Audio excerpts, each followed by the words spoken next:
Stage জমানোর জন্য অনেক শিল্পী আছেন আমাদের এই পাশে বসেন, আমিও তো ভালো স্টেজ জমাতে পারি না, চেষ্টা করছি একটা।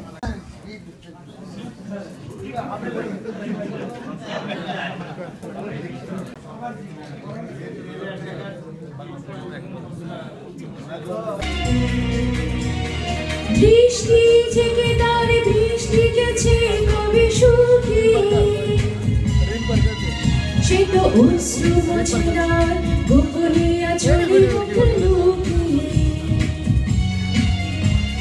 বৃষ্টি থেকে